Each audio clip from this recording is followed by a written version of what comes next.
दोस्तों, इजराइल और ईरान के बीच जंग को लेकर एक बहुत ही बड़ी डेवलपमेंट निकल करके सामने आ रही है, जिसमें इजराइल से कई देशों ने बैक टू बैक अपना हाथ वापस खींच लिया है और कहा है कि वे अब आगे से इजराइल को दिए जा रहे अपने हथियारों को नहीं भेजेंगे।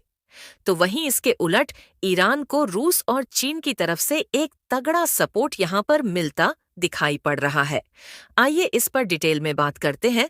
तो दरअसल इजराइल अगले 2 से 3 दिनों के अंदर ही ईरान पर एक बड़ा अटैक लॉन्च करने की तैयारी कर चुका है और यह हमला या तो ईरान की न्यूक्लियर फैसिलिटी पर किया जाएगा या ईरान की ऑयल फैसिलिटी पर, या फिर इन दोनों को ही तबाह करने की प्लानिंग इजराइल कर चुका है।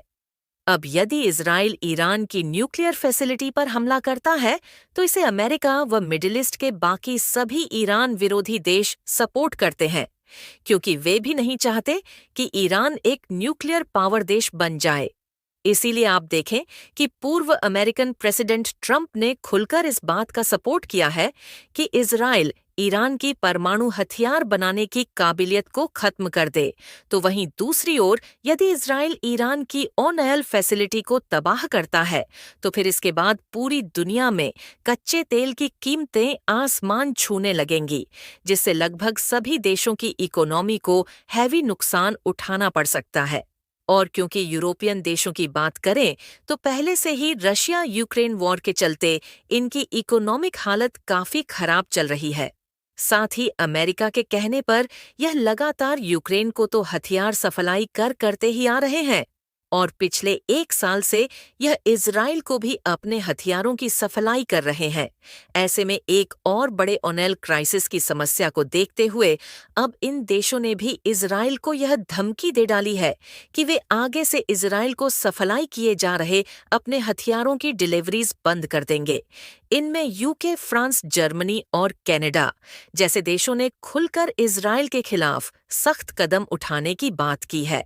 फ्रेंच प्रेसिडेंट इमानुएल मैक्रोन ने तो सीधे सीधे यहां तक कह दिया कि इजराइल पर कुछ समय के लिए हथियारों का आर्म्स एम्बार्गो लगा देना चाहिए, ताकि इस जंग में हो रही सिविलियन कैजुअलिटी को रोका जा सके। जिसके बाद इजरायली पीएम नेतन्याहू का गुस्सा 7वें आसमान पर पहुंच गया है। इन्होंने इन देशों और मैक्रोन को ताने मारते हुए कहा है कि तुम्हें शर्म आनी चाहिए। ऐसे समय में इजराइल का साथ देने की बजाय हमारा विरोध कर रहे हो, लेकिन इजराइल फिर भी यह जंग जीतेगा, फिर चाहे तुम सबका सपोर्ट मिले या न मिले।